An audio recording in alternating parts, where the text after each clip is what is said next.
Hello အားလုံးပဲမင်္ဂလာပါခင်ဗျာကျွန်တော်ဒီအကြောင်းအရာလေးကတော့ပန်းလေးတွေနဲ့သင်္ကေတအကြောင်းပဲဖြစ်ပါတယ်ခင်ဗျာအားလုံးပဲတော့ရဲ့ဒီတော့ channel လေးကို like and share လေးလုပ်ဖို့အတွက်လိုက်ရခင်ချင်ပါတယ်တော့ဒီတော့မယ့်အကြောင်းအရာလေးရဲ့စိတ်ပန်းပြနဲ့စိတ်ပန်းရဲ့အတိတ်ပဲနဲ့သင်္ကေတဖြစ်ပါတယ်ခင်ဗျာစိတ်ပန်းပြတော့ဒီကြိုက်နေပါပါဒါလည်းဆိုတော့စိတ်ပန်းပြရဲ့အတိတ်ပဲပါ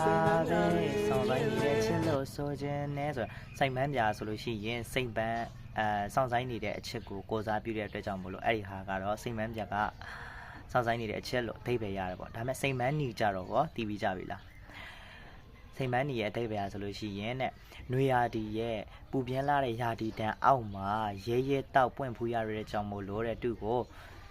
အာမန်ပြင်းပြခြင်းချစ်စိတ်အားထက်တန်ခြင်းနဲ့ရရင်ပြတ်သားခြင်းလင်မြန်ဖြက်လက်ခြင်းလို့အဓိပ္ပာယ်ရပါတယ်ခင်ဗျာ